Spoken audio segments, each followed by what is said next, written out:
သာသနာတော်နှစ်2548ခုနှစ်ကောဇာတက္ကရာ1365ခုနှစ်နဒေါ်လာဆန်း10ရက်နေ့ညမန္တလေးမြို့မေဃဂီရိရပ်ကွက်ကသဲဝင်းစုတော်ကြီးမြတ်စွာဘုရားပွဲတော်အကျိုးတရားပွဲဓမ္မသဘင်အခမ်းအနားဝယ်မန္တလေးမြို့ဦးအောင်ကြီးဒေါ်လာပြုံးအောင်ရတနာပကံရောင်းဝယ်ရေးမိသားစုတို့၏အမတဒါနဓမ္မဒါနအဖြစ်ဖြင့်ဟောကြားအပ်သောစိတ်အကြောင်းတရားဒေသနာတော်တရားပွဲအစမှာရွှေဘုန်းတော်သခင်ရှင်တော်မြတ်ဖရာဤမဟာကရုဏာဂုဏ်အာယုံပြုပြီးတော့ရှိခိုးကြရအောင်ယောကပဂောတိဟိပိယတမေယံကာလံကရွန်တော်တိဒုက္ခရာနိခေရံကတောလောကဟိတာယာနာထောနမောမဟာကရုဏိကတတတ္တ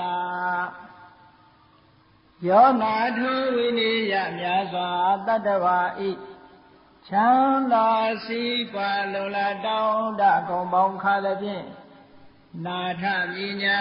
ခြင်းရှင်တော်မြတ်ဖရာသည်ကပ္ပဂောတိဟိပိဂရေကဘာရေအတွက်သင်္ချာတို့ဖြင့်တော်လဲအဘေမေယံရေအတွက်တိုင်းတာဖော်ပြခြင်းဟာမစွမ်းနိုင်ပါသောကာလလေးအသင်ခြေသိမ့်နေကဘာရှိကြသောကာလပတ်လုံးလောကဣဒယကတလောကဤအကျိုးစီးပွားအလုံးငါအတိဒုက္ခရာနိဥစ္စာအတ္တခြေလက်အင်္ဂါမေတ္တာကြီးမာသမိသားနှင့်တထာဇနီစဉ္ဉ္ကြီးဟုကြတိထဝေငါးသွဲအစုအလုံးခဲရင်တော်မူတို့ကိုကရွန်တော်ဘုရားဖြစ်ရန်ဤတန်ကျုပ်ကိုအာထုတော်မူရသည်ဖြစ်၍ခေရဝေချေမျက်လုံးအသက်ဆုံးရဲ့နှလုံးစိမ်ဝံကိုရောဤပင်မခြင်းတို့ကတောဘဝအတဏံချိန်ဖန်များစွာရောက်တော်မူခဲ့ရရှာလိမ့်မည်မဟာကရုဏိကတတ္တဝါများရင်ဝေတာကဲ့သို့တနာချစ်ခင်မဟာကရုဏာရှင်ဖြစ်တော်မူသောတသနာထသဝိနိယများစွာတတ္တဝါဤချမ်းသာစီးပွားလိုလားတောင်းတဂုံပေါင်းခါသဖြင့်နာထမြညာထိုရှင်တော်မြတ်ဖရာအားနမောယုတိပြောင်းပြော့မန်ကိုလျော်၍ကရောယုကျိုးရှိခိုးခြင်းသည်အထုဘဝတုစင်စစ်မတွေဖြစ်ပါစေတည်း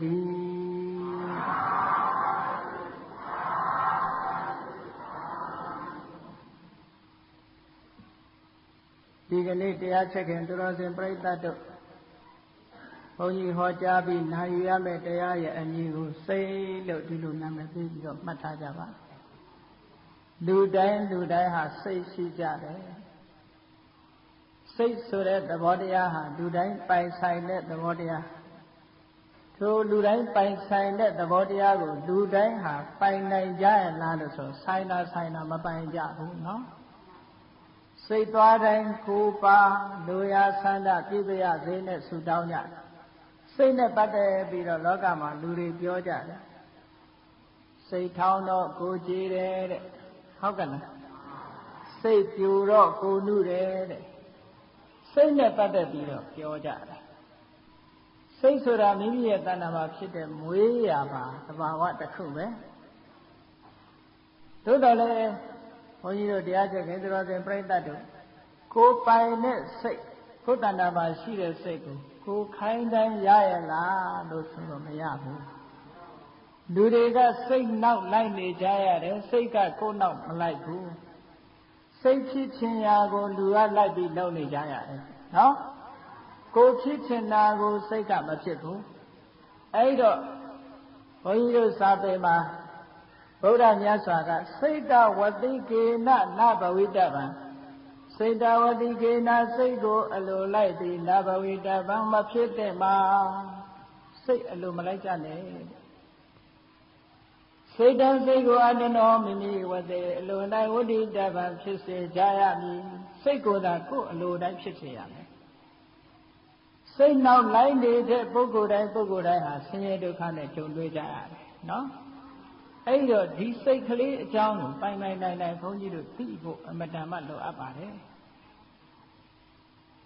ငရဲချတာလည်းဒီစိတ်ကြောင့်ပဲနိဗ္ဗာန်ရောက်တာလည်းဒီစိတ်ကြောင့်ပဲစိတ်ကိုနိုင်လို့ရှိရင်ထိုစိတ်တလုံးကိုနိုင်လိုက်တာနဲ့တပြိုင်နက်ဒီပုဂ္ဂိုလ်ဟာတန်တရားဝဆင်းရဲကနေလို့ပြီးတော့တန်တိဒုက္ခထာဝရငြိမ်းချမ်းတဲ့နိဗ္ဗာန်ချမ်းသာကိုမျက်မှောက်ပြုနိုင်ကြတယ်စိတ်တလုံးကိုမနိုင်တော့ဘူးဆိုလို့ရှိရင်တန်တရားထဲမှာအပယ်ဆင်းရဲထီအောင်နေမွန်းကြရတယ်တဲ့ဒီစိတ်ကလေးပဲဟုတ်ကဲ့အဲ့တော့ဒီစိတ်ကလေးကဘုန်းကြီးတို့ဗိဓမာသဘာဝနဲ့ပြောကြရအောင်စိတ်ဆိုတာပါဠိစကားလုံးကရထားတဲ့မြန်မာစကားလုံးတစ်ခုပါဠိလိုအပြည့်အဝကြတော့စိတ်တာလို့ဒီလိုပြည့်ဝဒီလိုမှတ်စိတ်တဆိုတဲ့စကားလုံးကိုဘုရားဘာသာကိုစတင်လေ့လာကြတဲ့ရှေးပညာရှင်မြန်မာပညာရှိဆရာတော်ကြီးများကဘာသာမပြန်တော့ပဲနဲ့စိတ်တကိုစိတ်လို့ဒီလိုခေါ်လိုက်တော့အားလုံးဟာယဉ်နှီးဝင်ဆန့်ပြီးသားဖြစ်နေတယ်လူတိုင်းအရက်ထဲမှာကလေးကစပြီးတော့ငါစိတ်လာမစမ်းနဲ့တော့ငါကစိတ်ဆိုးတတ်တယ်သူကစိတ်ကောင်းရှိတယ်သူကစိတ်ကောင်းမရှိဘူးနဲ့ဆိုပြီးတော့စိတ်အကြောင်း၄စဉ်ပြောနေကြတာမဟုတ်လားအေးအဲ့ဒီ၄စဉ်ပြောနေတဲ့စိတ်အကြောင်းကိုသိသလားလို့ဆိုတော့မသိကြဘူးဂဂနန္ဒသိဖို့လိုအပ်ပါတယ်တဲ့အဲ့တော့စိတ်တဆိုတာဘာကြောင့်စိတ်လို့ခေါ်ရတယ်လဲအာရမဏစိတ်တေတိတိစိတ်တံအာရမဏအာယုကိုစိတ်တေတိကြံစီတိုင်းဣတိတတ္တမထိုကြောင့်စိတ်တံစိတ်ကြည်ပါပေတော့ဤအာယုကိုရအောင်ကြံယူတတ်သိတတ်သောကြောင့်စိတ်လို့ခေါ်ပါတယ်တဲ့ဒါစိတ်ရဲ့အဓိပ္ပာယ်ကိုမှတ်ထားဖို့လားနော်အာရမဏဝိသန္ဒနလက္ခဏာစိတ်တံစိတ်တံလူတို့ရဲ့တဏ္ဍာမှာဖြစ်တဲ့စိတ်ဆိုတဲ့သဘာဝတရားသည်အာရမဏဝိသန္ဒနာအာယုံကိုသိတတ်တဲ့လက္ခဏာသဘာဝလက္ခဏာရှိပါပေတော့၏စိတ်ဆိုတာအာယုံတွေကိုရယူပြီးထိုအာယုံကိုသိတတ်တဲ့သဘောလေးကိုစိတ်လို့ခေါ်ပါတယ်မျက်စိကအစဉ်အာယုံကိုမြင်တဲ့အခါမှာမြင်သိစိတ်ကလေးပေါ်တယ်ဟုတ်ကဲ့လားနေ့စဉ်နဲ့အမျှမိမိမျက်လုံးထဲမှာမြင်လာတာကိုမသိကြဘူးလားသိတယ်အဖြူမြင်အဖြူလို့သိတယ်အမဲမြင်အမဲမြင်တယ်လို့သိတယ်ဟောစိတ်ကသိ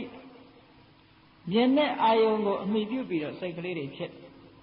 နာကအတန်ကိုကြားလို့ရှိရင်ကြားသိတဲ့စိတ်တွေဖြစ်တယ်နှာခေါင်းကအနံ့ကိုရရင်နံသိတဲ့စိတ်ဖြစ်တယ်လျှာကအယောဂါကိုလျက်တဲ့အခါမှာလျက်သိစိတ်ဖြစ်တယ်တဲ့ခန္ဓာကိုယ်ကတသတခုနဲ့ထိတွေ့တဲ့အခါမှာထိတိဆိုတဲ့စိတ်ဖြစ်တယ်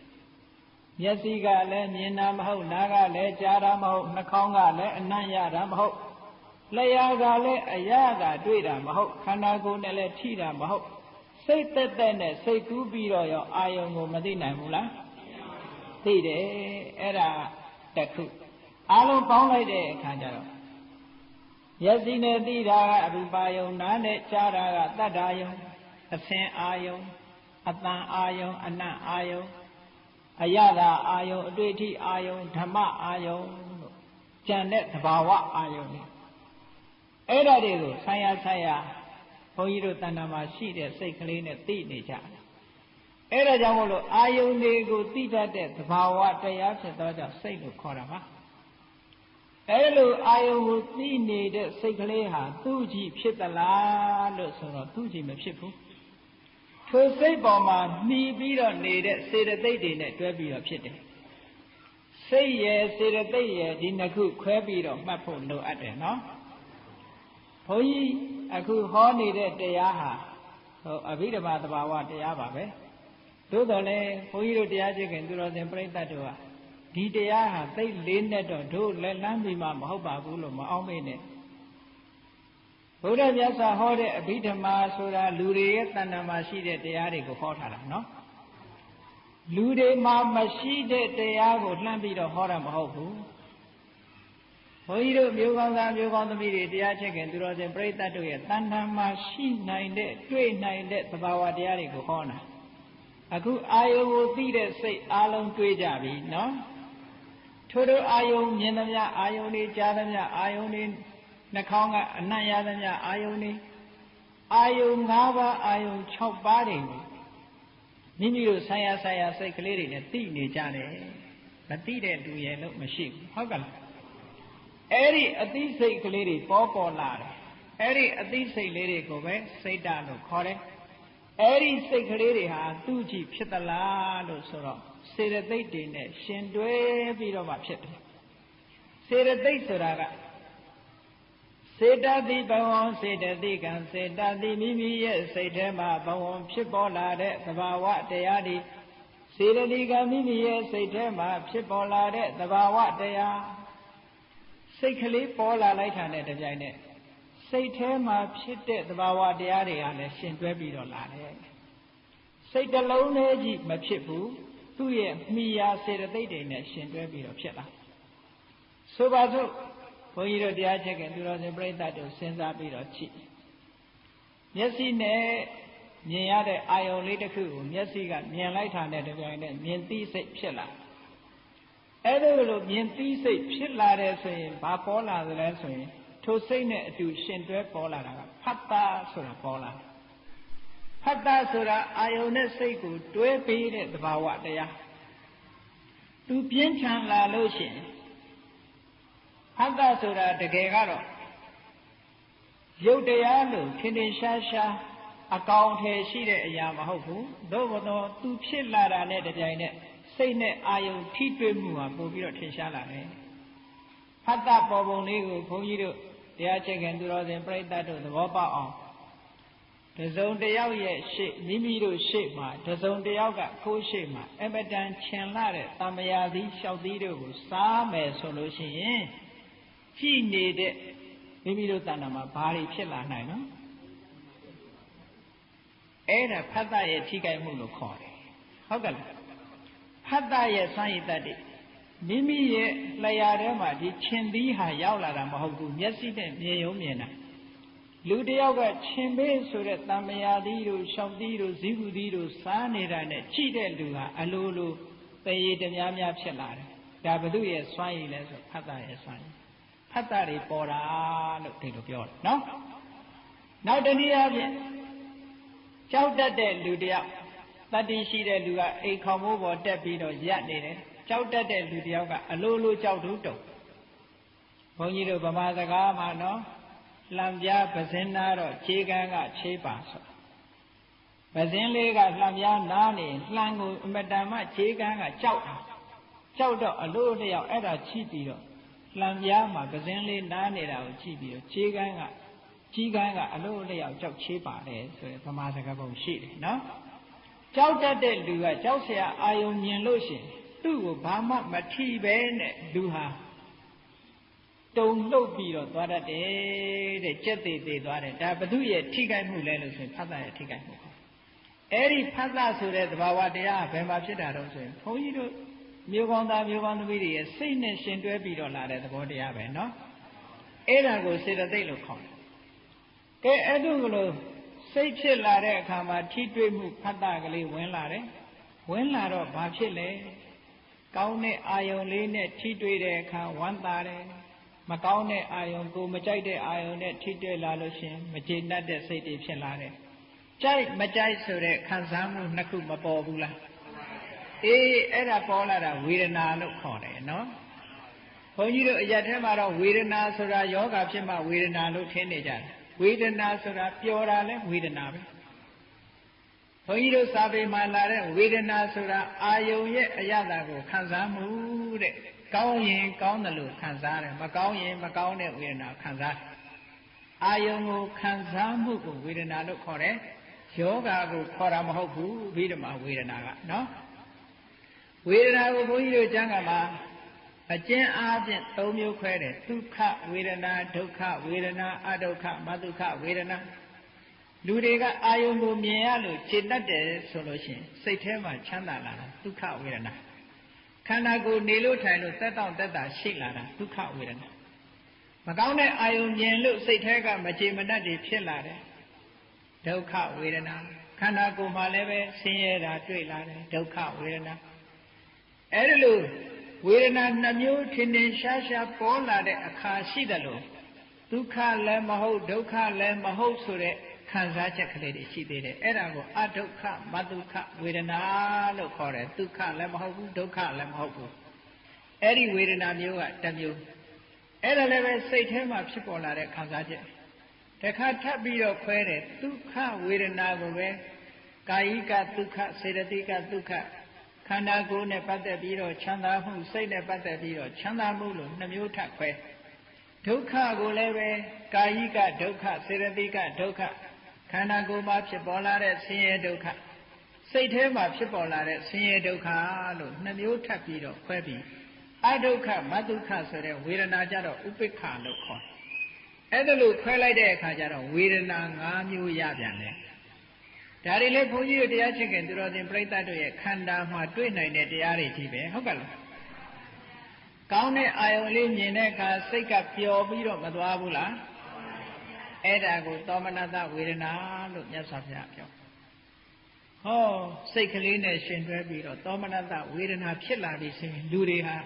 တပြုံပြုံနဲ့နေကြတယ်နော်ပြုံလိုက်ကြရဲလိုက်ကြမောလိုက်ကြတယ်ဟောသောမနတဝေဒနာတွေပေါ်နေတဲ့အခါပြုံးနေကြတာပဲပြုံးကြတယ်ရဲကြတယ်မောကြတယ်ဒါသောမနတဝေဒနာဖြစ်လို့ဟောတခါတရံကြတော့လေလူတွေဟာမပြုံးနိုင်ကြဘူးတဲ့မျက်နှာအသွင်ပြင်မဲ့ပြီးတော့ရှုပ်မဲ့ဖြစ်နေကြဒေါမနတဝေဒနာလို့ခေါ်အဲ့ဒီအခါမျိုးရောမကြုံရဘူးလားစိတ်ဆင်းရဲလိုက်တာနဲ့ဇက်ကကိုကြီးလာအောင်ဒေါမနတတွေဖြစ်ဟုတ်ကဲ့စိတ်ဆင်းရဲလိုက်တာစိတ်ဆင်းရဲတာဆိုတာတခါတရံကြတော့ကိုယ်ဆင်းရဲတာကိုအကြောင်းပြုဆိုပါတော့အေးမိလို့ဖြစ်စေတစုံတစ်ခုသောအကြောင်းကြောင့်ဖြစ်စေခေါင်းကိုက်တယ်သွားကိုက်တယ်နားကိုက်တယ်ဟောကာယိကဒုက္ခခေါင်းကိုက်နားကိုက်သွားကိုက်တဲ့ကာယိကဒုက္ခလို့ဆိုတဲ့ဒုက္ခဝေဒနာပေါ်တဲ့နောက်မှာဖြစ်ရလေခြင်းဆိုတဲ့စိတ်ညစ်တဲ့ဒေါမနတမပေါ်ဘူးလားအေးအရာထဲမှာပြောတာစိတ်ညစ်လိုက်တာလို့ပြောတာဒေါမနတဝေဒနာကိုပြောနေတာနော်ဒေါမနတဝေဒနာဆိုတာလူတိုင်းမှာရှိတယ်အေးနေရထိုင်ရပျော်လိုက်တာလို့ပြောတာဒေါမနတဝေဒနာကိုပြောနေလို့ထိုင်လို့ကောင်းလိုက်တာဒီကနေ့ငါခန္ဓာကိုယ်ကအာရှိအင်းရှိနဲ့လှုပ်လို့ရှားလို့ကောင်းတယ်ဟောဒုက္ခကာယိကဒုက္ခဝေဒနာကိုပြောတယ်ဒီနေ့တော့ပျော်တာလည်းမဟုတ်ဘူးမပျော်တာလည်းမဟုတ်စိတ်ညစ်တာလည်းမဟုတ်ဘူးပုံမှန်လေးနေရတယ်ဆိုဥပိ္ပခကိုပြောအဲ့တော့ဒီတရားတွေဟာမိမိတို့တဏ္ဍာမှာမတွေ့နိုင်ဘူးလားအေးတွေ့နိုင်တယ်ဒီတရားတွေဟာဘယ်သူနဲ့ရှင်တွဲပြီးတော့ဖြစ်တုံဆိုစိတ်နဲ့ရှင်တွဲပြီးဖြစ်လို့သူတို့ကိုစေတသိက်လို့ခေါ်တာပါအဲ့ဒါကိုပဲဖတ်တာဝေဒနာသင်ညာဆိုတာစိတ်ကလေးဖြစ်လာလို့ရှိရင်အမှတ်တိကလေးနဲ့ဘုန်းကြီးတို့မျိုးကောင်းသားမျိုးကောင်းသမီးတွေစဉ်းစားကြည့်တစ်ခုကိုတွေ့ပြီးရင်ကိုယ်စိတ်ထဲမှာအမှတ်ကလေးတစ်ခုရသွားဆိုတော့တငယ်ချင်းတယောက်မိတ်ဆွေတယောက်စပြီးတော့သိတယ်ဆိုတော့သိလို့ရှိရင်ထိုမိတ်ဆွေရဲ့စကားပြောပုံစကားပြောဟန်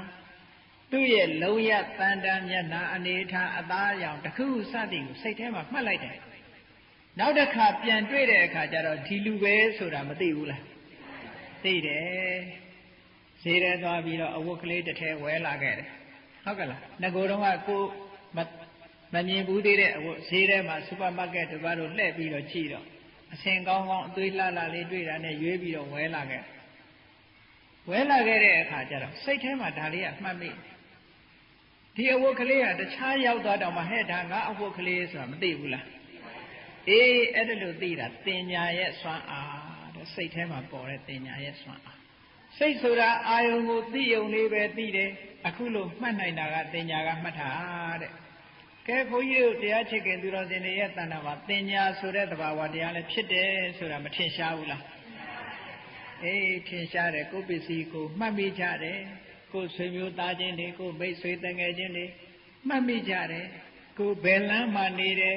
ဟုတ်လားဘယ်ရပ်ကွက်မှာနေတယ်ဒါတွေရောမမှတ်မိဘူးလားအေးမှတ်မိတာတွေမှန်သမျှတင်ညာတဲ့သဘာဝတရားဖြစ်ပေါ်လို့မှတ်မိနေတာနော်ဖတ်တာဝေဒနာတင်ညာစေတနာဆိုတာဒီသဘာဝတရားတွေသူဆိုင်ရာကိစ္စတွေလောက်အောင်သူကတွန်းအားပေးတာလေလှုပ်ဆော်ပေးတဲ့သဘောတရားလေးတင်ညာကမှတ်မိအောင်ဖတ်တာကအာယုံနဲ့ထိတွေ့အောင်ဝေဒနာကခံစားအောင်ဘယ်သူကလှုပ်ဆော်ပေးစေတနာလေးကလှုပ်ဆော်ပေးနေတာနော် အဲ့ဒီစေတနာတရားလေးကကောင်းတာတွေနဲ့တွဲလို့ရှိရင်ကုသိုလ်စေတနာလို့ခေါ်တယ်မကောင်းတာတွေနဲ့တွဲလို့ရှိရင်အကုသိုလ်စေတနာလို့ခေါ်တယ်လောဘနဲ့ရှင်တွဲလာရင်အကုသိုလ်ဒေါသနဲ့ရှင်တွဲလာရင်အကုသိုလ်မောဟနဲ့ရှင်တွဲလာရင်အကုသိုလ်သို့မဟုတ်ဘဲနဲ့အလောဘတို့အဒေါသတို့အမောဟတို့နဲ့တွဲလာတဲ့အခါကျတော့ကုသိုလ်လို့ခေါ်တယ်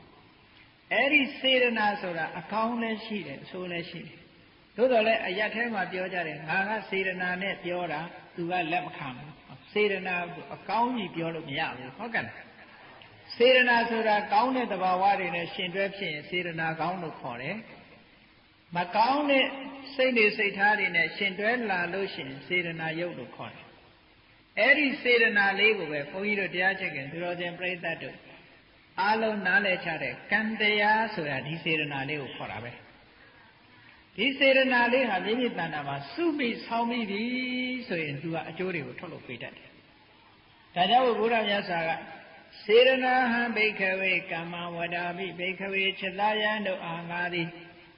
စေရနာဆိုတဲ့သဘာဝတရားကိုကမ္မံကံဟူ၍ဝဒာမိဟောပါပြီ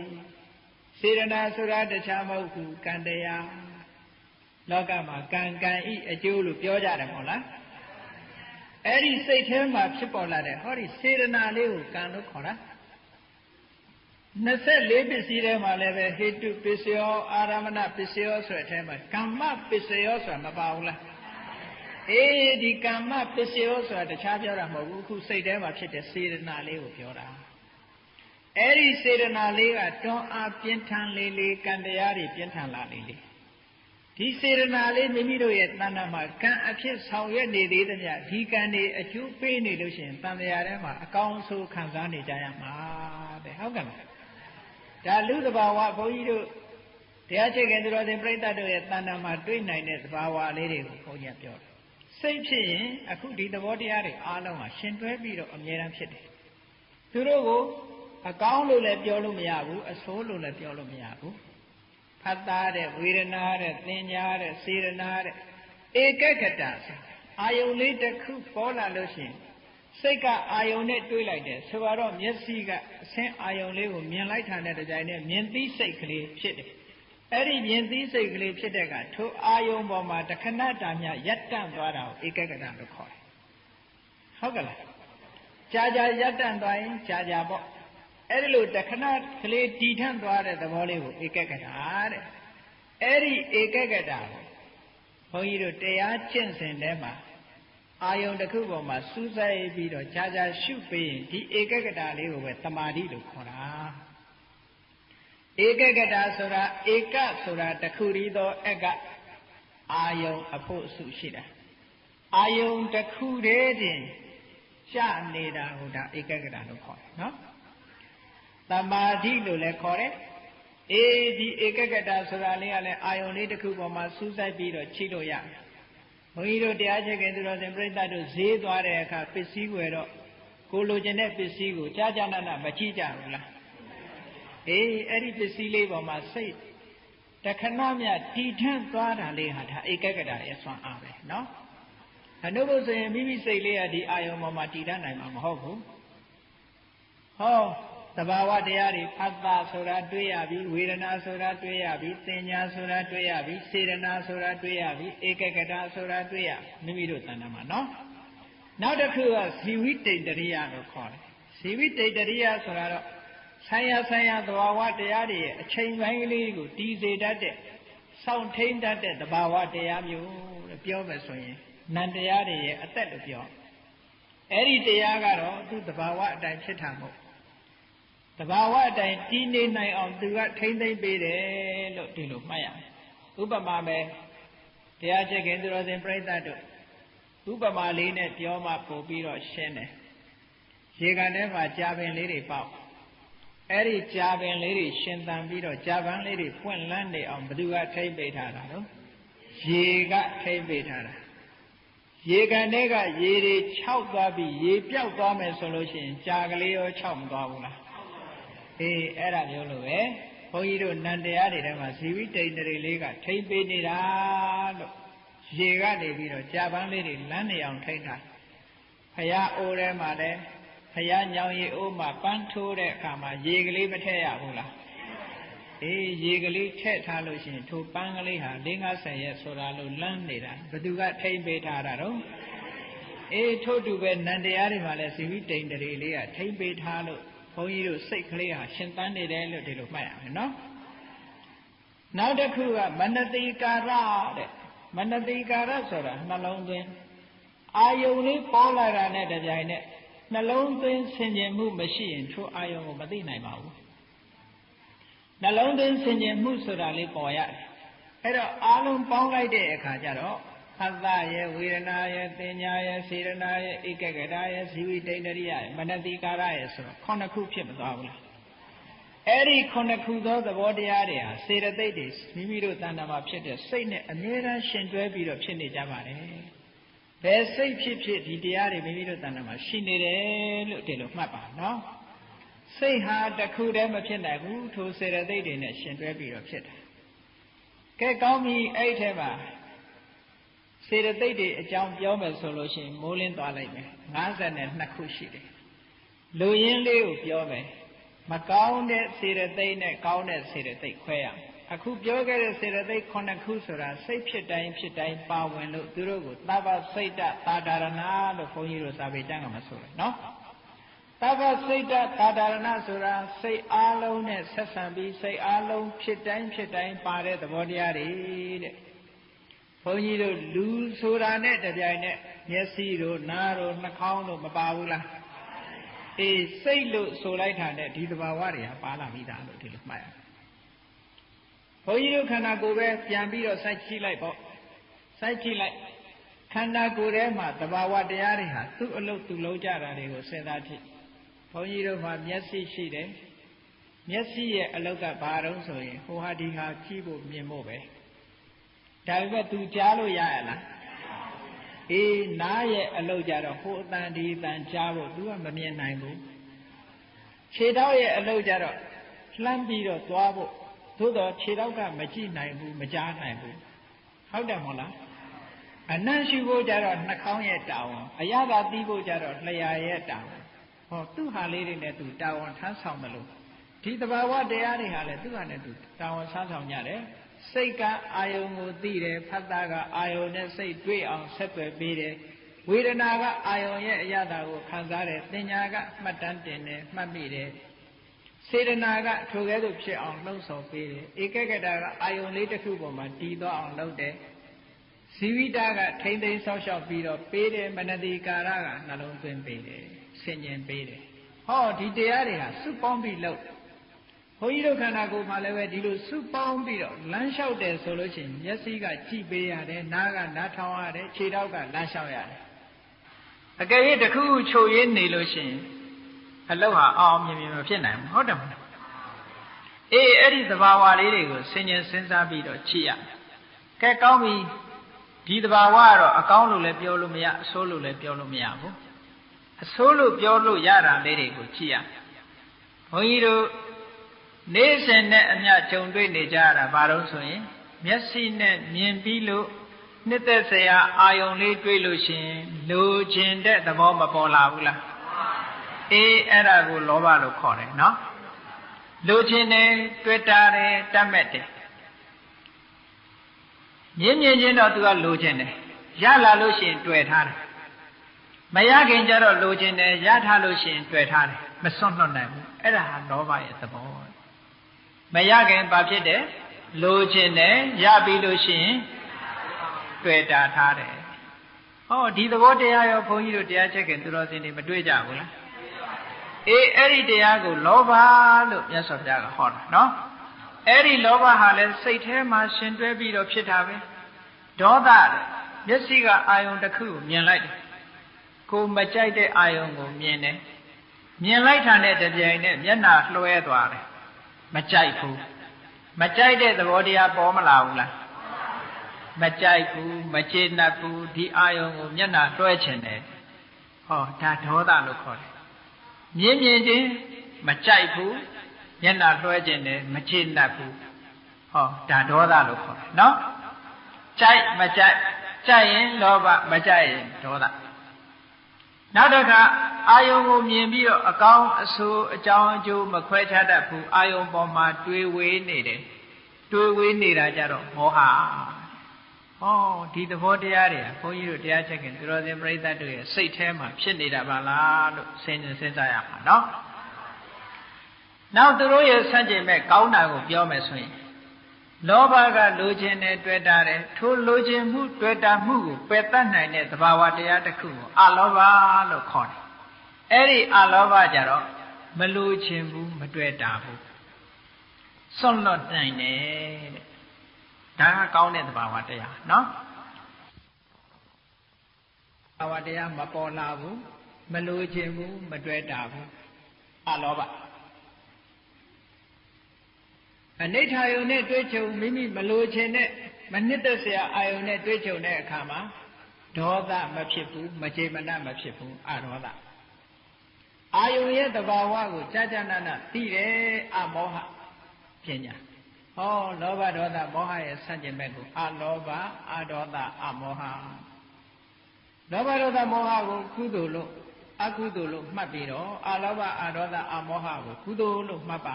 တဲ့ဟုတ်ကဲ့လားအဲ့လိုစိတ်တရားတွေမိမိတို့တဏ္ဍာမှာဖြစ်ပြီးတော့စိတ်တွေနဲ့ရှင်တွဲပြီးတော့ဒီစေတသိက်တရားတွေဖြစ်ပြီးတော့နေကြတယ်ကဲဘုန်းကြီးတို့တွေနေ့စဉ်နဲ့အမျှသွားကြလာကြစားကြတောက်ကြစီးပွားရှာကြဘသူကကိုယ်ဆောင်းနေတယ်လဲဆိုရင်ဟောဒီစိတ်ကဆောင်းစိတ်လို့ဆိုလိုက်ကြတဲ့အခုပြောခဲ့တဲ့စေတသိက်တွေပါတယ်လို့မှတ်တာနော်ဒါတွေကနေဆောင်းနေတာလောကကြီးတစ်ခုလုံးဘသူကဥဆောင်နေစိတ်တွေကဥဆောင်နေတယ်နော်ဒါကြောင့်မို့လို့ဘုရားမြတ်စွာကစိတ်တေနာနိယတိလောကောစိတ်တေနပရိကတတိစိတ်တသဧကဓမ္မတသဗ္ဗေဝဝတ္တမနကုလောကောလောကကြီးကိုစိတ်တေနာစိတ်ကနိယတိဆွဲဆောင်၍သွားပါပြီတော့ဤလောကောလောကကြီးကိုစိတ်တေနာစိတ်ကပရိကတတိဆွဲငင်၍ထားပါပြီတော့ဤစိတ်တသဧကဓမ္မတစိတ်လို့ဆိုတဲ့သဘာဝတရားတစ်ခုရဲ့ဝတ္တံလို့သူလောကောတပ္ပံလုံးစုံသောလောကောလောကကြီးသည်အနှောကိုအစဉ်လိုက်ပါ၍နေရလေတော့ဤဣတိရဘဂဝါရှိဘုန်းတော်သခင်ရှင်တော်မြတ်ဖရာသည်အဝေါစာကောင်းစွာမသွေဟောကြားတော်မူခဲ့ပါပေတည်း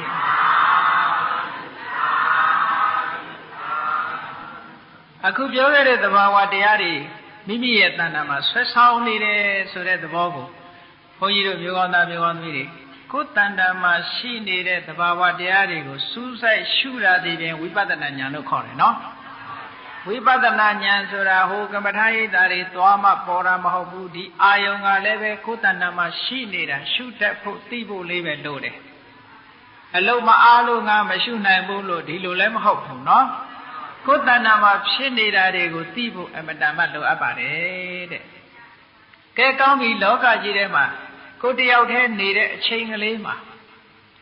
အဲ့ဒီအချိန်လေးမှာကိုယ်တဏ္ဍာမှာဖြစ်ပေါ်နေတဲ့စိတ်ကလေးတွေကိုအာယုံစိုက်ကြည့်လိုက်လောကကြီးတစ်ခုလုံးဟာလူတွေကိုစိတ်ကနေဆောင်းသွားနေကြစိတ်ကနေဆွဲခေါ်သွားတယ်အခုတရားပွဲလာအောင်ဘယ်သူကဆွဲခေါ်လာစိတ်ကဆွဲခေါ်လာတာနော်တရားပွဲမလာနိုင်အောင်အိမ်မှာနေရအောင်ဘယ်သူကဆွဲထားတော့အေးတရားပွဲကြတော့လေအေးတရားပွဲသွားအောင်ပါပဲတရားနာလို့ရှင်ဘုံတုတ္တရတယ်အသိဉာဏ်တွေတိုးတယ်ဟောဒီလိုအတွေးကလေးတွေနဲ့လာတာမဟုတ်လား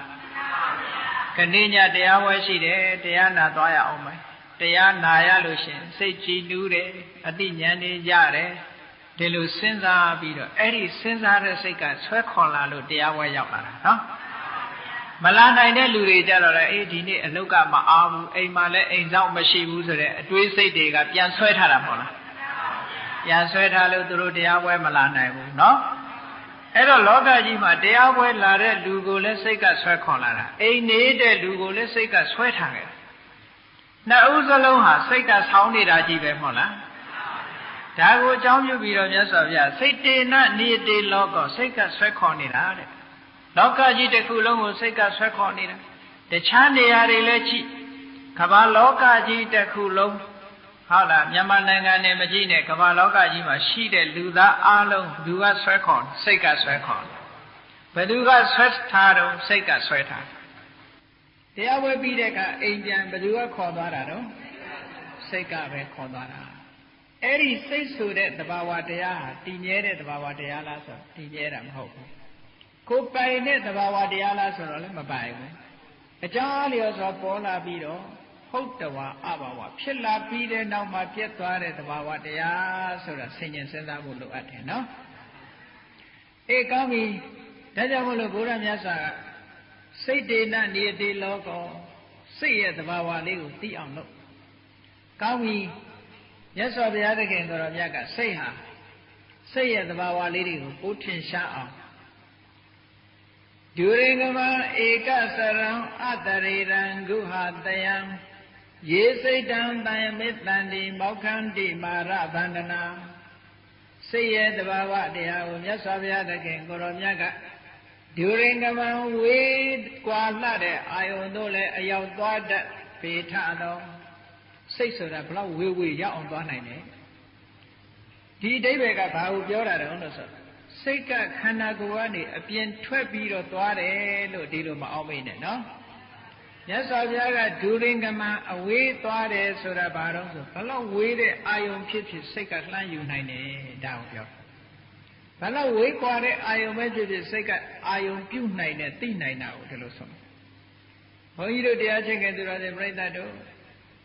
ဟိုးနိုင်ငံရခြားတိုင်းတစ်ပါးကိုလှမ်းပြီးတော့စိတ်ကနေညွတ်ကြည့်ရောက်မသွားဘူးလားရောက်သွားတယ်ဟောမြင့်မို့တောင်ဆိုတာကြားဘူးတာလေးနဲ့အာယုံပြုတ်ကြည့်လိုက်မြင့်မို့တောင်ရောက်မသွားဘူးလားဟုတ်တာမဟုတ်တာသာထအာယုံပြုတ်တဲ့နေရာစိတ်ကရောက်မသွားဘူးလားဘယ်လောက်ဝေးဝေးစိတ်ဆိုတာရောက်သွားတာပဲနော်အေးဒါကြောင့်မို့လို့မြတ်စွာဘုရားကဒုရိငမအလွန်ဝေးကွာတဲ့အရာဌာနသို့လည်းသွားရောက်နိုင်ထသောဘာကြောင့်သွားရောက်နိုင်တယ်လဲဝေးတဲ့အာယုံကိုရယူနိုင်တာကိုဆိုရဲဧကစရံတခုတည်းသာဖြစ်လေရှိတတ်သောစိတ်ဆိုတာနှစ်စိတ်ပြူတဘယ်တော့မှမဖြစ်ဘူးတစ်စိတ်ပြီးမှတစ်စိတ်တစ်စိတ်ပြီးမှတစ်စိတ်စိတ်တည်းရဲ့အစဉ်တန်းအနေနဲ့သာဖြစ်တာစိတ်ဟာတစ်ခုဖြစ်ပြီးတဲ့နောက်မှတစ်ခုပျောက်သွားပြီးနောက်တစ်ခုဖြစ်တာနော်ဧဒါကြောင့်မို့လို့ဧကစရံတစ်ခုဖြစ်ပြီးမှတစ်ခုချုပ်ပြီးမှသာလဲနောက်တစ်ခုဖြစ်လေရှိတတ်သောဒုရိငမဧကစရံအတရေရံရုပ်ပုံခန္ဓာကိုယ်လည်းမရှိထတော့ရုပ်လွာပုံတန်တန်ခန္ဓာကိုယ်လည်းမရှိဘူးတဲ့စိတ်ဆိုတာမြင်ရတဲ့အရာမဟုတ်ဘူးလူကြတော့မြင်ရတယ်လေဟောဒီလူကအရက်ထွားထွားပဲပိန်ပိန်ပဲရှည်ရှည်ပဲဝဝပဲစသဖြင့်ပုံပန်းတန်တန်ရှိတယ်စိတ်ကြတော့စိတ်ကဝရတယ်ပိန်တယ်ရှည်တယ်လို့ဒီလိုမရှိဘူးဟုတ်ကလားအေးပုံပန်းတန်တန်မရှိဘူးအာတရိရံခန္ဓာကိုယ်ပုံပန်းတဏ္ဍံလည်းမရှိထသောကုဟာတယံနှလုံးသားတိဟုသောလိုင်ကိုလင်းမိကိုရာရှိထသော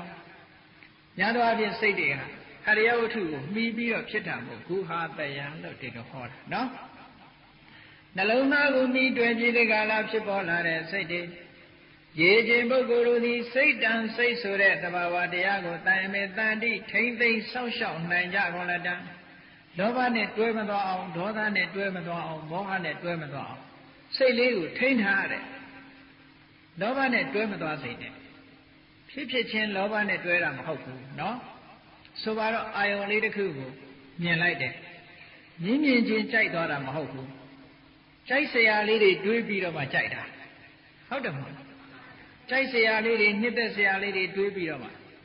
လူတယောက်အာယုံတစ်ခုကိုလည်းမြင်ချင်းမုန်းသွားတာမဟုတ်ဘူးမုန်းစရာတွေတွေးလို့မုန်းတာအဲ့ဒါမုန်းစရာတွေတွေးပြီးတော့ဒေါသတွေမဖြစ်စေနဲ့ကြိုက်စရာတွေတွေးပြီးတော့လောဘတွေမဖြစ်စေနဲ့ဒီလိုဆုံးလို့လေနော်အေးအတွေးတွေအပေါ်မှာနောက်ကနေပြီးတော့လောဘတွေဒေါသတွေမောဟတွေနဲ့တွဲနေတာအဲ့ဒါလို့မတွဲအောင်ရေခြင်းပုဂ္ဂိုလ်တို့သည်စိတ်တန်စိတ်လို့ဆိုတဲ့သဘာဝတရားကိုတိုင်မေတန်တိလောဘဒေါသမောဟတွေနဲ့မတွဲအောင်ထိမ့်သိမ်းဆောက်ရှောက်နိုင်ကြပေကုန်လတံတေထုပုဂ္ဂိုလ်တို့သည်မာရဗန္ဒနာမမင်းရဲ့နောင်ဖဲလို့ဆိုတဲ့တေဘုမကဝဆင်းရဲမှမောက္ခန္တိမုတ်ချပိုင်ပိုင်လွန်မြောက်ကြပေကုန်လတံဣတိတို့ဘဂဝါရှိဘုန်းတော်သခင်ရှင်တော်မြတ်ဖရာသည်အဝေါစာကောင်းစွာမသွေဟောကြားတော်မူခဲ့ပါပေတည်း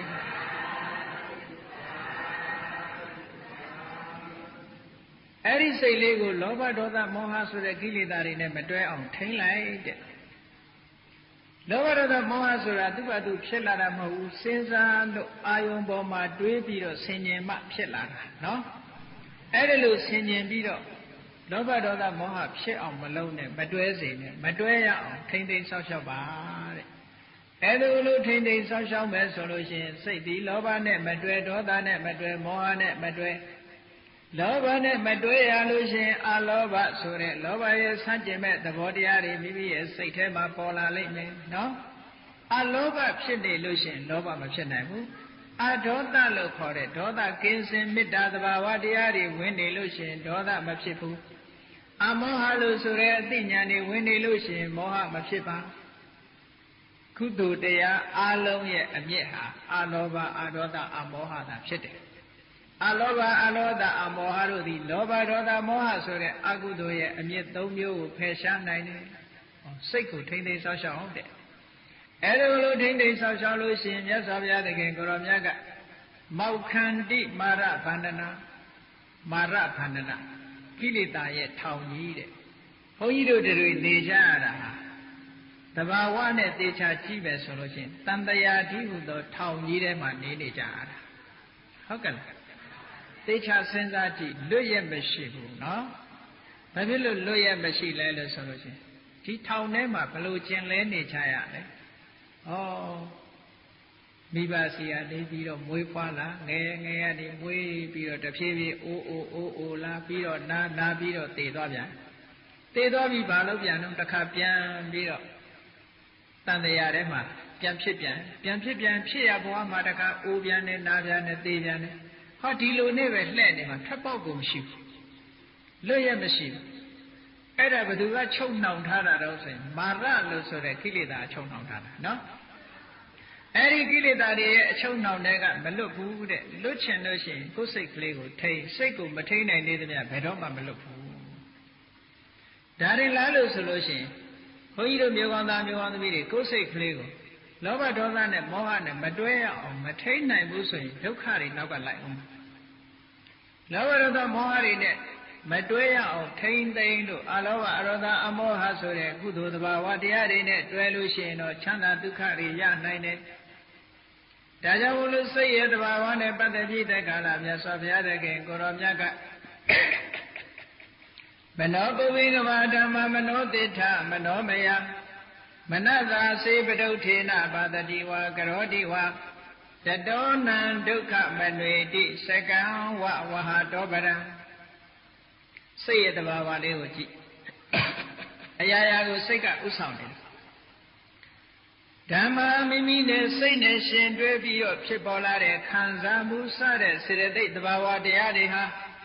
မနောဘဝေကမစိတ်လင်းရှိသွားကောင်းဆောင်ရှိကြပါပေကုန်၏အရာရာမှာစိတ်ကဆောင်နေတယ်ခံစားချက်တွေရဲ့ရှေ့ကစိတ်ရှိတယ်နော်စိတ်ကိုမှီတွယ်ပြီးတော့မှခံစားချက်စတဲ့စေတနာတွေဖြစ်ရတယ်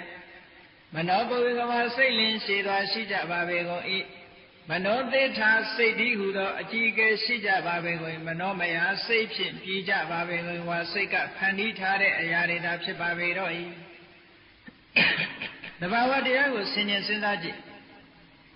ခံစားချက်စတဲ့တဘာဝတွေလောဘဒေါသမောဟစတဲ့တဘာဝတွေဘယ်သူကရှေ့ဆောင်သွားတော့ဆိုရင်စိတ်ကနေရှေ့ဆောင်သွားတာစိတ်ကနေရှေ့ဆောင်သွားပြီးတော့စိတ်ကြောင့်မို့သူတို့ဖြစ်နေကြရတာအေးအဲ့ဒါလို့ဆိုလို့ရှိရင်ကိုယ့်ရဲ့တဏ္ဍာမှာရှိတဲ့စိတ်ကလေးကိုမကောင်းတာတွေနဲ့မတွဲအောင်ထိန်းလို့မရပေဘူးလားအကယ်၍များမထိန်းဘူးစိတ်ကလေးဟာမကောင်းတဲ့အခြေအနေတွေနဲ့မကောင်းတဲ့စေတသိက်တွေနဲ့ရှင်တွဲသွားလို့ရှိရင်အဲ့ဒီစိတ်ကလေးကိုဗဒုဋ္ဌစိတ်တဲ့ပျက်စီးသွားတဲ့စိတ်လို့ခေါ်တယ်နော်လောဘတွေနဲ့ရှင်တွဲ၍နေမယ်ဒေါသတွေနဲ့ရှင်တွဲ၍နေမယ်မောဟတွေနဲ့ရှင်တွဲ၍နေမယ်အဲ့ဒီစိတ်လေးဟာဗဒုဋ္ဌစိတ်ဒါကြောင့်ဘုလိုမြတ်စွာဘုရားသခင်ကိုရောမြတ်ကဗဒုဋ္ဌေနလောဘဒေါသမောဟတို့ကြောင့်ပျက်စီး၍သာသောမနတာစိတ်ဖြင့်စေဝတတိဝါအကယ်၍မူလီပြောဆိုလိုက်မယ်ဆိုရင်စေကရောတိဝါအကုန်ရင်တစုံတစ်ခုကိုပြုလိုက်လုံးမယ်ဆိုလို့ရှိရင်ဟောစိတ်ကလေးမှာသူ့ဘာသူသဘာဝအတိုင်းမနေဘဲနဲ့ထိုစိတ်ကလေးဟာအတွေးအကြံတွေရဲ့နောက်လိုက်ပြီးတော့လောဘဖြစ်သွားမယ်လောဘကြောင့်ထိုစိတ်ကလေးဟာညှဉ်းနှွမ်းပြီးတော့ပျက်စီးသွားမယ် ဒေါသနဲ့ရှင်တွဲလိုက်လို့စိတ်ကလေးဟာညှဉ်းနှွမ်းသွားမယ်ဆိုလို့ရှိရင်အဲ့ဒီညှဉ်းနှွမ်းသွားတဲ့ပဋုဋ္ဌစိတ်ကလေးနဲ့ဘာပဲပြောပြောအကောင်းမပြောတော့ဘူးတဲ့နော်အဲ့ဒီလောဘဒေါသနဲ့ရှင်းလာတဲ့စိတ်ကလေးကအဲ့ဒီစိတ်နဲ့စကားပြောပြီဆိုရင်ဘာတွေပြောတော့ဝစီတုစရိုက်လိန်ပြောမယ်ဟုတ်ကလားမုတ္တဝါဒပိတုနာဝါစာတယောက်နဲ့တယောက်မတည့်အောင်ဂုံတိုက်မယ်ဖုသဝါစာနေမဲငဆဆဲရင်မယ်တောက်ကပလာပအကျိုးမရှိတဲ့စကားတွေပြောဟောဝစီတုစရိုက်တွေလောဘနဲ့တွဲလာပြီးတော့လောဘနဲ့ရှင်တွဲနေတဲ့စိတ်ရှိတဲ့ပုဂ္ဂိုလ်ဒီဘယ်တော့မှအကောင်းမပြောတော့ဘူးဟုတ်ကဲ့ဒေါသနဲ့ရှင်တွဲပြီးတော့လာတဲ့ပုဂ္ဂိုလ်ဟာလည်းပြောသမျှစကားဟာဒုစရိုက်ကလွတ်တဲ့စကားမရှိဘူးထို့တူပဲလှုပ်လိုက်လို့ရှိရင်မကောင်းတာပဲလှုပ်တယ်ဒါကြောင့်မလို့မြတ်စွာဘုရားသခင်ကိုရောမြတ်ကဗဒုထေနလောဘဒေါသမောဟစသည်ကြောင့်ပျက်စီး၍နေသောမနသောစိတ်ဖြင့်စေပါတတိဝါအကယ်၍ပြောဆိုမူလီပြောဆိုညစေကရောတိဝါတစုံတစ်ခုကိုမူလီပြုလုပ်ညတတော်ထိုသို့ပြုလုပ်ပြောဆိုခြင်းကြောင့်နံပုဂ္ဂလံထိုပုဂ္ဂိုလ်တို့ဒုက္ခဆင်းရဲသည့်အနွေတိထက်ချပကွာလိုက်ပါ၍နေလေတော့၏ဟောလောဘစိတ်ဒေါသစိတ်လောဘနဲ့ရှင်တွဲတဲ့စိတ်ဒေါသနဲ့ရှင်တွဲတဲ့စိတ်မောဟနဲ့ရှင်တွဲတဲ့စိတ်ကြောင့်မပြောသင့်တာပြောမိပြီဆိုရင်ထိုပြောမှုကြောင့်ဒုက္ခမရောက်ဘူးလားအေးလောကမှာဒုက္ခရောက်နေတာပါဇက်ကနေမပြောသင့်တာတွေပြောမိလို့ဒုက္ခရောက်တဲ့လူတွေမရှိဘူးလားမရောက်ဘူးလားအေးလောကမှာဒုက္ခရောက်နေတာ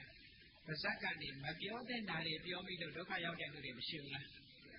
အများကြီးပဲအဲ့ဒီလူဟာမပြောသင့်တာဘာကြောင့်ပြောလဲဆိုရင်လောဘကြောင့်ပျက်စီးသွားတဲ့စိတ်နဲ့ပြောနော်လောဘကြောင့်ပျက်စီးသွားတဲ့စိတ်ဒေါသကြောင့်ပျက်စီးသွားတဲ့စိတ်မောဟကြောင့်ပျက်စီးသွားတဲ့စိတ်ကလေးနဲ့ပြောလိုက်မယ်ဆိုရင်အကောင်းမပြောပါမပြောကောင်းမပြောသည့်အတွက်ကြောင့်ဒုက္ခတွေထိုပြောမှုကိုအကြောင်းပြုပြီးတော့ဒုက္ခတွေဖြစ်ရတယ်ဟောလှုပ်တဲ့အခါမှာလည်းပဲထို့တူပဲမကောင်းတာပဲလုပ်မိတယ်စိတ်ကလေးဟာလောဘဒေါသမောဟကြောင့်ပျက်စီးသွားပြီးထိုစိတ်ကလေးကိုခြေခံပြီးတော့လှုပ်သမျှအလုပ်ဟာလည်းအကောင်းမဖြစ်တော့ဘူးမကောင်းတဲ့အလုပ်လုပ်မိလိုက်လို့ရှိရင်တို့မကောင်းတဲ့အလုပ်ကိုလုပ်ခြင်းကြောင့်ဒုက္ခတွေနောက်ကမဖြစ်လာဘူးလားဖြစ်လာတယ်တဲ့နော်အဲ့ဒါကိုမြတ်စွာဘုရားသခင်ကိုရောမြတ်ကတတော်ထိုပြုလို့ပြောဆိုခြင်းကြောင့်နံပုဂ္ဂလံထိုပုဂ္ဂိုလ်တို့ဒုက္ခဆင်းရဲဒုက္ခအခုသမျှသည်ဒီဘဝမှာလည်းဆင်းရဲဒုက္ခဟောဒေါသကြောင့်သူလိန်ပြောမိတယ်ဆိုဟာဒီလူကလူလိန်နဲ့ဘေးကလူတွေအမိတ်ဆွေတငယ်ချင်းတွေကရှောင်ကြဟုတ်ကဲ့ဒီလူကတော့ဘယ်တော့မှမှန်တာမပြောဘူးဒီလူကဘောက်ဓာတွေပြောတယ်စသဖြင့်မိတ်ဆွေတငယ်ချင်းတွေကရှောင်ကြတယ်ဒီလူကအကောင်းမလုပ်ဘူးမကောင်းတာတွေလုပ်တယ်ဆိုမိတ်ဆွေတငယ်ချင်းတွေကရှောင်ကြပတ်ဝန်းကျင်ကလည်းသိလာဟောဒီဘဝတွေမှာကဲ့ရဲ့ပြစ်တင်ခြင်းဆိုတဲ့ဒုက္ခတွေမခံရဘူးလားကဲ့ရဲ့ပြစ်တင်တဲ့ဒုက္ခတွေအမျိုးမျိုးခံရပြီးတော့တမလုံးဘဝရောက်တဲ့အခါကျတော့လေဟောအပင်ငယ်ကြတဲ့အခါမှာဒီတွေကြီးကျယ်တဲ့ဒုက္ခတစ်ခါခံရပြန်ဒါကြောင့်မလို့မြတ်စွာဘုရားကမကောင်းတာပြောမိပြီးမကောင်းတာလုပ်လို့ရှိရင်အဲ့ဒီမကောင်းတာပြောခြင်းပြုလုပ်ခြင်းကိုအခြေခံပြီးတော့ဒုက္ခတွေဒီပုဂ္ဂိုလ်ရဲ့နောက်မှာလိုက်နေတယ်ဘယ်လိုလိုက်တယ်လဲလို့ဆိုရင်စက္ကဝဝဟာတော်ဗလားဝဟာတော်လဲမှာကထားတဲ့နွားရဲ့ပဒံခြေရာတို့စက္ကံလဲပြီးကြီးဒီအလွေကြီးဤဝါထက်ချမကွာလိုက်ပါနေပြီးတကယ်လို့ဒီလဲမြင်ဘူးကြတယ်မဟုတ်လားနွားဟာလဲမှာကထားလို့ရှိရင်နောက်ကဘိန်းကြီးကတခါပဲလိုက်နေတော့တာပဲနော်ထက်ချမကွာလဲဘိန်းကြီးလိုက်နေတယ်လို့ပဲတဲ့ဆင်းရဲဒုက္ခဟာနောက်ကနေလိုက်ပြီးတော့နေတယ်ဒုက္ခပေးပြီးတော့လိုက်နေတာအေးအဲ့ဒါကြောင့်မလို့မြတ်စွာဘုရားတကယ်ကိုရောမြတ်ကမိမိတို့စိတ်ကလေးကိုထိန်းရမယ်ပဋုဋ္ဌမနနဲ့တစုံတစ်ခုကိုပြောမယ်ဆိုမယ်လုပ်တိုင်းမယ်ဆိုလို့ရှိရင်ဆင်းရဲဒုက္ခတွေရလိမ့်မယ်ဘုန်းကြီးတို့မြတ်စွာဘုရားတကယ်ကိုရောမြတ်လက်ထက်တော်အခါကာလတော့ကယဟန်တော်တစ်ပါးဟာဝဲတော်ကရှင်ပါဠလို့ခေါ်တယ်အဲ့ဒီယဟန်တော်တစ်ပါးဟာတတိမျိုးပါပဲအမတန်ချမ်းသာတဲ့လူမျိုးကနေတရားနာရတဲ့အခါကျတော့သာသနာ့ဘောင်ဝင်ရဟန်းခံပြီးတော့တရားဓမ္မကြီးကျယ်ကျုပ်ကိုအားထုတ်တော်တယ်သွားပြီးတော့အပေါ်ယံနေနဲ့အားထုတ်ဘယ်လောက်ထိအောင်အားထုတ်လဲဇွဲဘယ်လောက်ကောင်းတယ်လဲလို့ဆိုလို့ရှိရင်ထိုင်ခြင်းသွားခြင်းရက်ခြင်းဆိုတဲ့ဣရိယာပုတ်၃ပါးတယ်လျှောင်းခြင်းဆိုတဲ့ဣရိယာပုတ် ပယ်လိုက်သူ့တသက်တာမှာတရားအထုတ်နေတဲ့အချိန်တွင်းမှာဘယ်တော့မှကြောခင်းပြီးတော့မအိပ်ဘူးထိုင်ပြီးတော့တရားအထုတ်မယ်ဉာဏ်လျှောက်ပြီးတော့တရားအထုတ်ဇွဲကောင်းကောင်းနဲ့တရားအထုတ်လိုက်တာဘာဖြစ်လာလဲလို့ဆိုလို့ရှိရင်2 လလောက်တရားအထုတ်လိုက်တဲ့အချိန်မှာမျက်စိယောဂရဘုန်းကြီးတို့ပြောကောင်းသားပြောကောင်းသမီးတွေစဉ်းစားလိုက်ပဲတရားအထုတ်လို့မျက်စိယောဂရတယ်လို့ထင်ကောင်းထင်တယ်မဟုတ်ဘူးနော်တရားအထုတ်လိုက်တဲ့အခါမှာသူမျက်စိယောဂရလာအကြောင်းတရားကဘာလဲလို့ဆိုမအိပ်မနေပဲနဲ့တရားအထုတ်လာသည့်အတွက်ကြောင့်အတိတ်ဘဝကကျူးလွန်ခဲ့တဲ့ပြစ်မှုဆင်းရဲဒုက္ခကိုပေးဖို့ရောက်ပါတယ်အဲ့ဒါနဲ့မျက်စိယောဂရပြီးတော့နောက်တော့မျက်စိကွယ်သွားတဲ့အဆင့်ရောက်သွားအဲ့ဒီယဟန်တော်ဟာမျက်စိလည်းကွယ်သွားရောကိလေသာအတော်တွေကုန်ပြီးတော့ယဟန်တာဖြစ်သွားတယ်မျက်စိနှစ်ကွယ်အလင်းမရတဲ့အချိန်မှာယဟန်တာကြီးဖြစ်သွားတယ်မျက်စိကွယ်သွားတာရဲ့ယဟန်တာဖြစ်တာရဲ့တပြိုင်နက်ဖြစ်သွားတယ်နော်အေးယဟန်တာဖြစ်တော့တရားတွေကောင်းရင်တန်တယ်ဘာဖြစ်လို့မျက်စိကွယ်ရတော့ဆိုတော့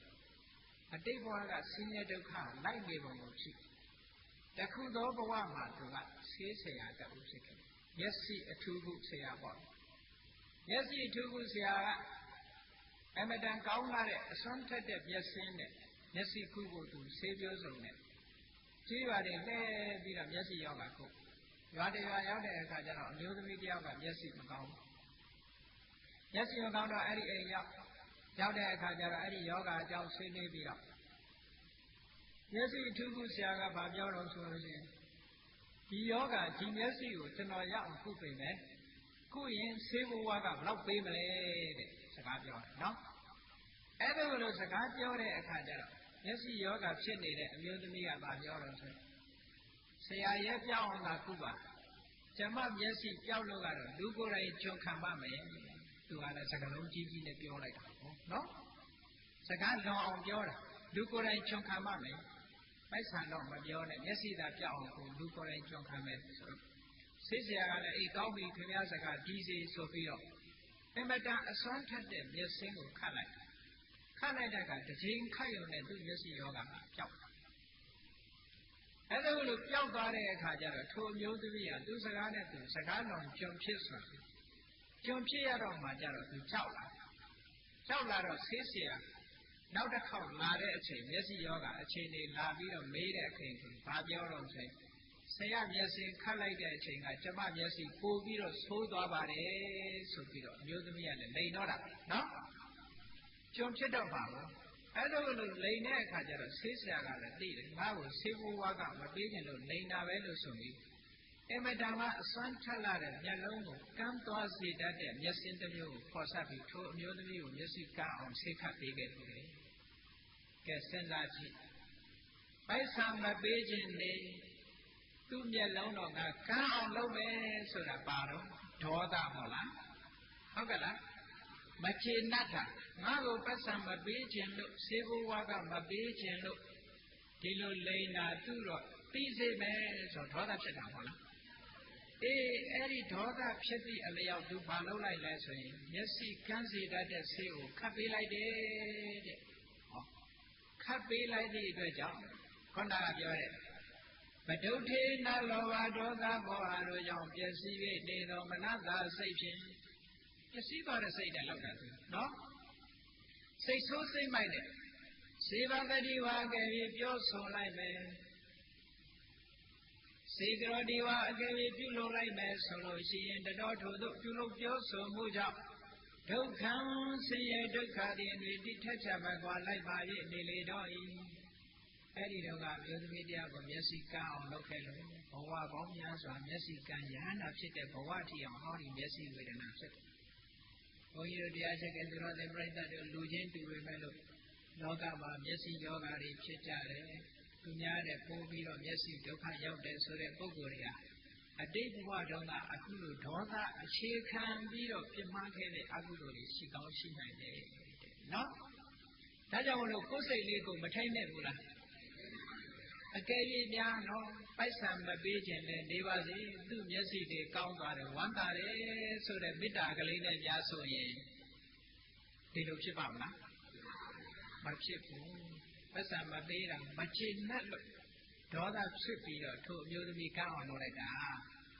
အဲ့လိုကန်းအောင်လုပ်လိုက်တဲ့အခါကျတော့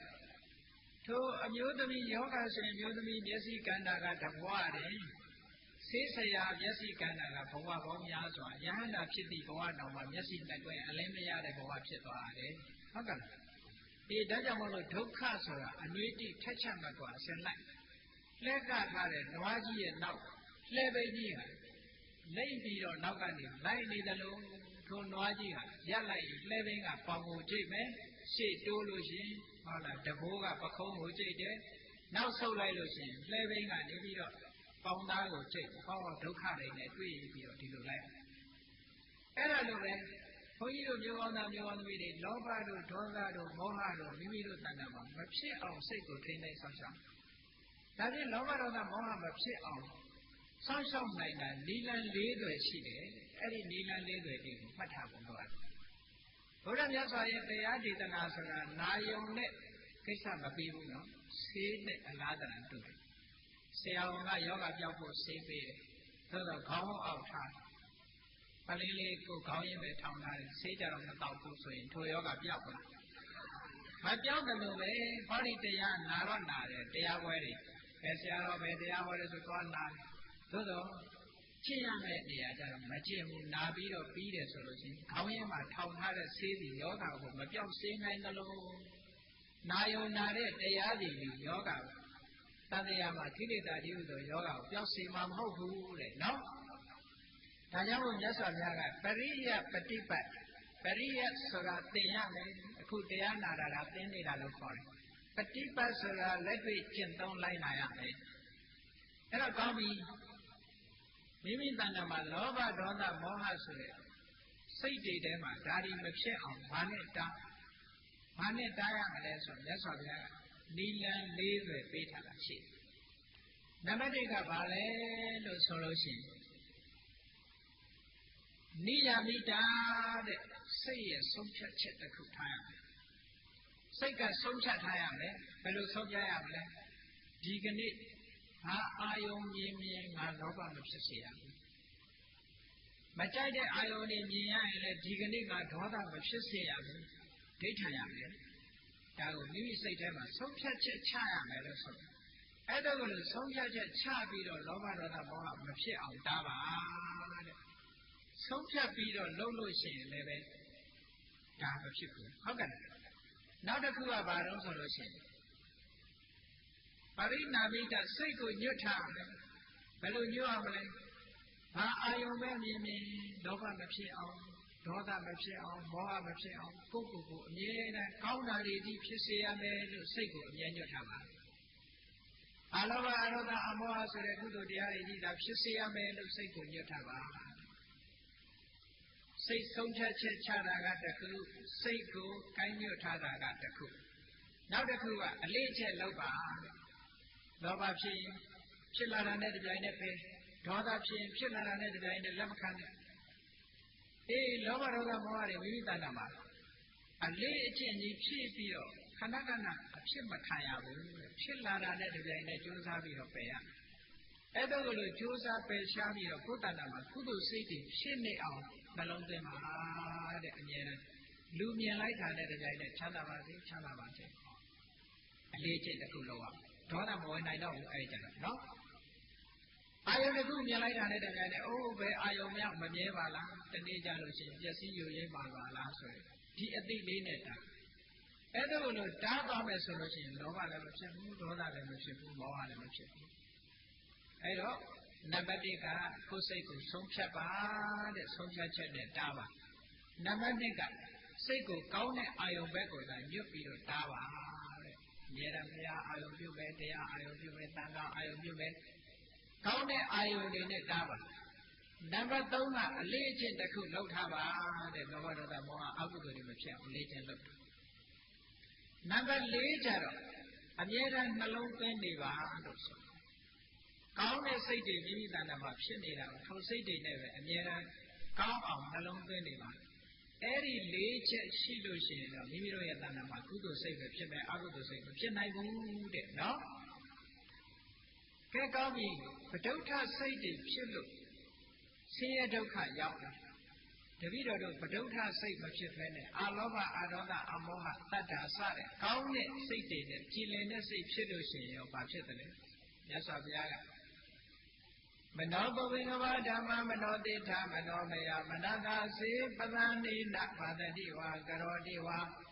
တတောနံဒုက္ခမနွေတိဆာယဝါအနပါယိတိဓမ္မခံစားမှုစားတဲ့စိတ်ထဲမှာဖြစ်ပေါ်လာတဲ့သဘာဝတရားတွေဟာမနောပဝေကဘာစိတ်ကသာလျှင်ရှေ့သွားဥဆောင်၍နေပါပေတော့၏မနောတိထစိတ်လျင်အကြည်မှုဖြစ်၍တည်ကြပါပေကုန်တော့၏မနောမယစိတ်တိဟုသောတရားကပြုခံ၍နေကြပါပေကုန်တော့၏ဘုရားရမှာစိတ်ကရှည်သွားပြီးစိတ်ကဥဆောင်ပြီးတော့နေတယ်ပတ္တနေနာအလောဘအာဒေါသအမောဟဆိုတဲ့ကုသိုလ်စိတ်တရားစိတ်တွေကြောင့်ကြည်လင်၍နေတော့နောက်ကမှစိတ်မကြည်ဘူးဆိုတာဘယ်သူပဲဖြစ်ဖြစ်ငါစိတ်မကြည်ဘူးနော်ဆိုရင်အကုသိုလ်တွေဖြစ်နေတာလို့ပြောလို့မှတ်စိတ်ကြည်နေတဲ့ကုသိုလ်တွေဖြစ်ပတ္တနေနာတရဆတဲ့ကုသိုလ်တရားတွေကြောင့်စိတ်ကြည်၍နေတော့မနာသာစိတ်ဖြင့်စေပါသတိဝါကဲ၍ပြောဆိုမှုလီပြောဆို냐စိတ်ကလေးကြည်နေပြီကောင်းတဲ့စိတ်တွေဝင်နေပြီဆိုလို့ရှိရင်ပြောလိုက်တာလည်းအကောင်းပြောတယ်နော်စေကရောဒီဝါကဲ၍မူလီပြုလို့냐လောက်တာဆိုရင်လည်းကောင်းတာတွေပဲလောက်တယ်အခုတရားဝဲလာတာစိတ်ကြည်လို့လာတာလားစိတ်မကြည်လို့လာတာလားစိတ်တည်ကြည်တဏှာကြည်လူသောစေတသာစိတ်မနတာစိတ်ဖြင့်စေဝသတိဝါကဲ၍မူလီပြောဆို냐စေကရောဒီဝါကဲ၍မူလီပြုလို့냐တတော်ထိုကဲ့သို့ပြောဆိုပြုလို့ခြင်းကြောင့်နတ်ပုဂ္ဂလံထိုပုဂ္ဂိုလ်တို့ဒုက္ခံချမ်းသာဒုက္ခအမှုတမျှသည်စိတ်ကြည်နေတဲ့ပုဂ္ဂိုလ်ဟာဘာပြောပြောအပြစ်ကင်းတာပြောတယ်ဘာလို့လို့အပြစ်ကင်းတာတွေလုပ်တယ်ဟောအပြစ်ကင်းတာလုပ်တဲ့ပုဂ္ဂိုလ်တယောက်ဒုက္ခရောက်ပါမလားမရောက်ဘူးတဲ့အပြစ်ကင်းတာလုပ်နေတဲ့အတွက်ကြောင့်တတော်ထိုကောင်းတာတွေကိုပြောပြီးတကားလားကောင်းတာတွေကိုလုပ်ခြင်းကြောင့်နံပုဂ္ဂလံထိုပုဂ္ဂိုလ်တို့ဒုက္ခံချမ်းသာဒုက္ခဟုတမျှသည်ဒီဘဝမှာလည်းတော်လိုက်တာစိတ်ကောင်းနှလုံးကောင်းရှိပါပေတယ်နဲ့ချီးမွမ်းခံရနော်ဒီဘဝမှာလည်းလူတကာကချီးမွမ်းလူတကာကချီးညိုနောက်ဘဝရောက်တဲ့အခါမှာလည်းချမ်းသာဒုက္ခရတဲ့ဒုက္ခရှိတဲ့ဘုံဌာနတွေမှာရောက်ရတယ်တဲ့ဒုက္ခနတ်ပြည်ဓမ္မပြေစတဲ့နောက်ဆုံးမှာနိဗ္ဗာန်ချမ်းသာဖြစ်အောင်ချမ်းသာဒုက္ခရဒုက္ခချမ်းသာဒုက္ခသည်အတွေ့အထိထက်ကြမကွာလိုက်ပါရဲ့နေလေတော့၏ယထာကေဝေတို့ဤဟူကဆာယဝအနပါယိနိဆာယမိမိရဲ့ကိုယ်ကထွက်ပေါ်လာတဲ့အရေးဟာအနပါယိနိဝဘေခာမမိမိကိုဖဲခွာ၍စွန့်ပယ်၍မထားနေတဲ့ကဲ့သို့ဒုက္ခချမ်းသာဒုက္ခဟူသည်များသည်အတွေ့အထိထက်ကြမကွာလိုက်ပါရဲ့နေလေတော့၏ဣတိတို့ကဘာရှိဘုရားသခင်ရှင်တော်မြတ်ဖရာသည်ဟောစာကောင်းစွာမသွေဟောကြားတော်မူခဲ့ပါပေတည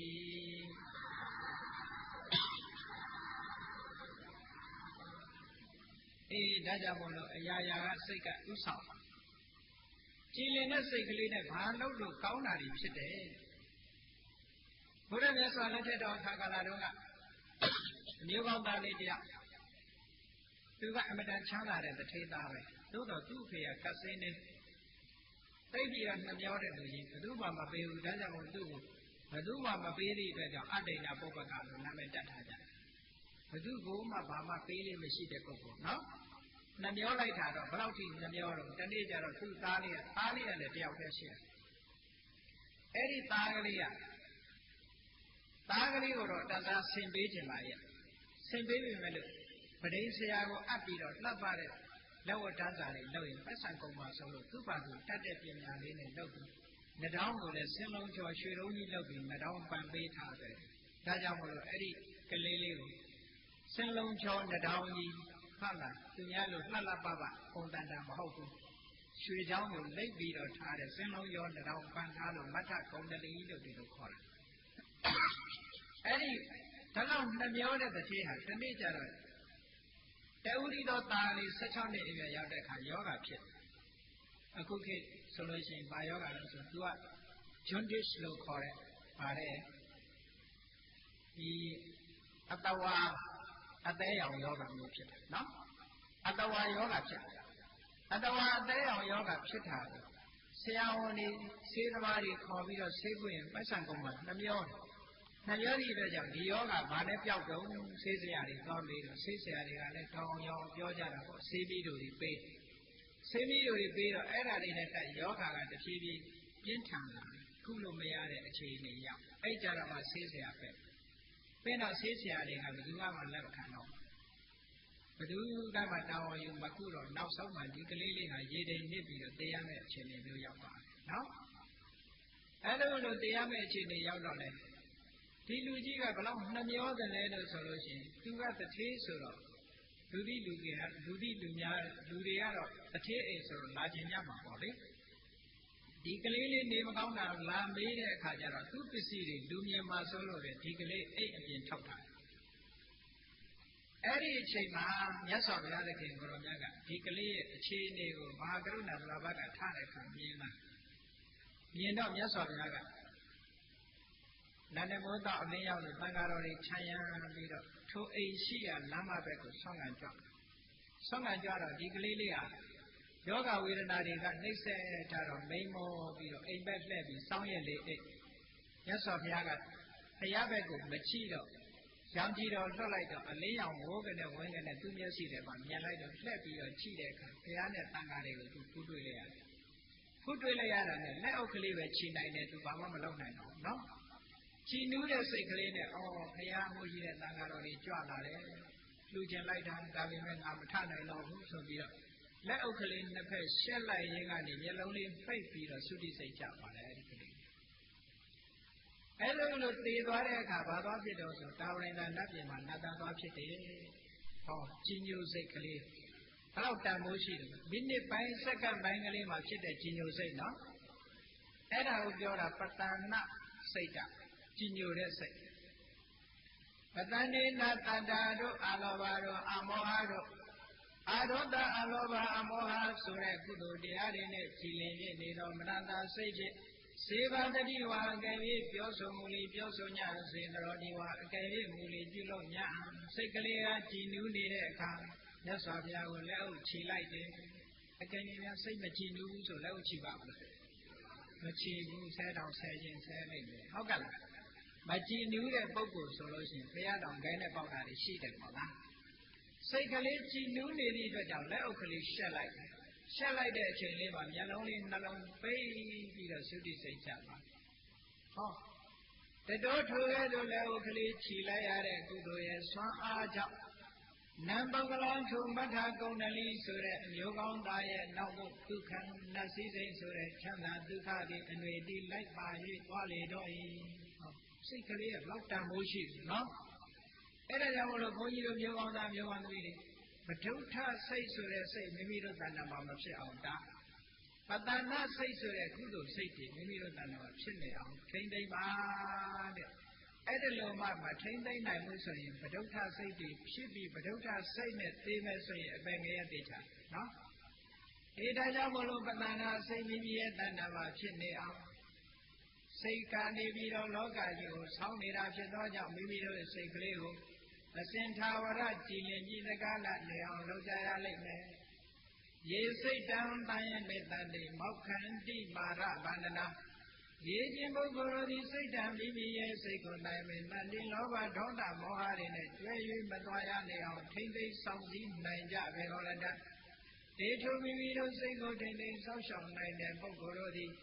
မာရဗန္ဒနာကိလေသာအတိဟုသောမမရဲ့အနောက်ဘက်လို့ဆိုတဲ့တန်တရားကိုဆင်းရဲမှမောက္ခန္တိဘုချပိုင်ပိုင်လွတ်မြောက်နိုင်ကြပေကုန်လည်းညီဟု၍ဘဂဝါရှိခိုးတော်သခင်ရှင်တော်မြတ်မယားသည်ဟောစာကောင်းစွာမသွေဟောကြားတော်မူခဲ့ပါပေသတည်း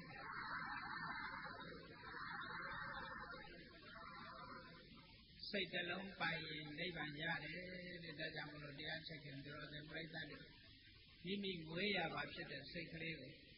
လောဘဒေါသမောဟတွေနဲ့မတွဲစေပဲနဲ့အလောဘအလောဒအမောဟဆိုတဲ့ကောင်းတဲ့သဘာဝတွေနဲ့တွဲအောင်အမြဲတမ်းတတိထားပြီးတော့ကြိုးစားကျင့်ကြံနိုင်ကြပါစေကုန်သတည်း